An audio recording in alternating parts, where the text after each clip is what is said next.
Hello everyone. उम्मीद है आप सब लोग खैरियत से होंगे। तो मैंने सोचा ये स्टिमुलस अपडेट्स के साथ साथ मैं एक ऐसा सेगमेंट स्टार्ट करूं जिसमें हम कुछ अच्छी बातें कर सकें। तो मैं उसकी तरफ बढ़ूंगा।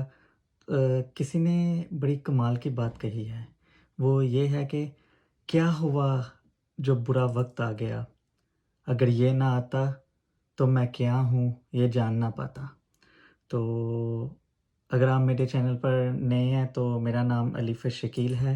तो चैनल को ज़रूर सब्सक्राइब कीजिएगा ताकि मेरी हर वीडियो आप तक पहुंच सके। तो मेरे थॉट्स और मेरी इन्फॉर्मेशंस जो मैं आप तक पहुंचाना चाहता हूं वो आप तक पहुंच सके। तो चलते हैं आज की अच्छी बात की तरफ। एक बार एक आदमी था जो कि एक गांव में रहता था। उसके उसका आमदन का जो ज़रिया था उसकी थी एक भैंस। उसकी एक भैंस थी जिसका वो दूध बेच के तो अपना गुज़र बसर कर रहा था। तो अपने घर वालों को पाल रहा था, अपनी बीवी बच्चों को।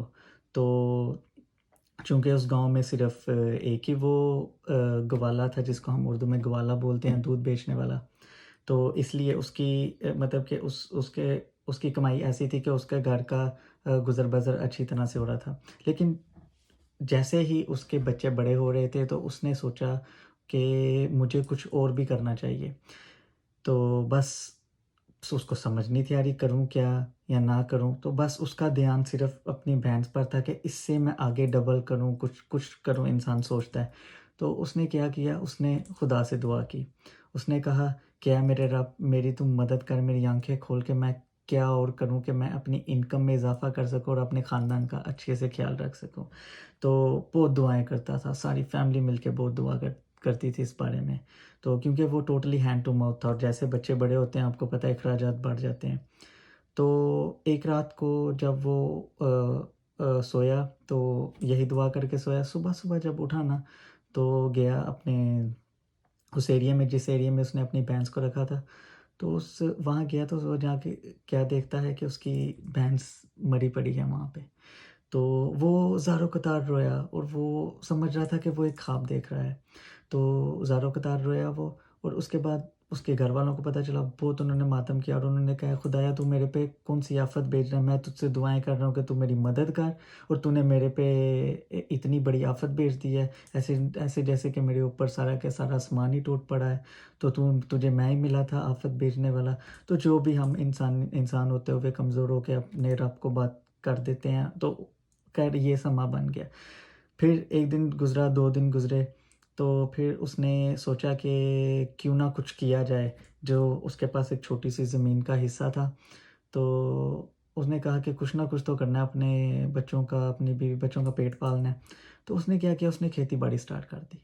उस गाँव में उसने अपनी छोटी-सी जगह पर खेती-बाड़ी स्टार्ट कर दी। तो वो कभी भी नहीं था जान जान पाया कि वो खेती-बाड़ी का इतना माहिर है।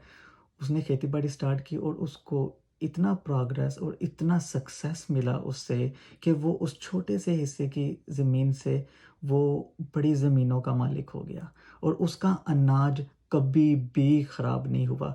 ना कभी उसके अनाज को कोई कीड़ा लगा। बाकी गाँव में कीड़े लग जाते थे लेकिन उसके एरिया में कोई कीड़ा नहीं था जाता, उसकी फसल तबाह नहीं था करता। और वो एक वक़्त पे मशहूर जो है खेती-बाड़ी वाला और अपने जो है ये सब्जियाँ जो भी अनाज वगैरह बोता था वो उसका सेलर बहुत मशहूर बन गया कि उसका शहर में भी नाम बन गया। तो अज़ीज़ों ये देखें कितनी अच्छी बात है। जिस मुश्किल दौर को वो तड़प-तड़प के मतलब कि अपनी दुहाई पेश कर रहा था खुदा के सामने कि तूने मेरे साथ क्या किया?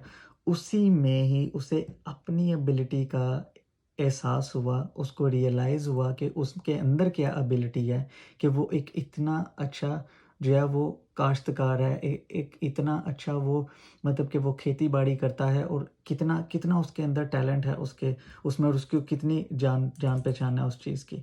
तो मेरे अज़ीज़ों आज की मेरी आपसे यही दरख़्वास्त है कि जब भी कभी ज़िंदगी में हमारी लाइफ़ में कोई मुश्किल टाइम आता है, तो मुश्किल टाइम से डरिए ना, बल्कि अपने पाँव पर खड़े होके डट कर मुकाबला करें क्योंकि वही एक ऐसा टाइम होता है आपसे वो करवाता है जो अपनी पूरी अटेंशन से करते हैं, पूरे कॉन्सन्ट्रेट से करते हैं।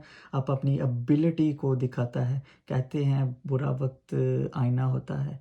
تو وہ آپ اس وے سے دیکھیں کہ وہ اس چیز کا بھی آئینہ ہوتا ہے کہ آپ کو اپنی ایبلٹی دکھاتا ہے.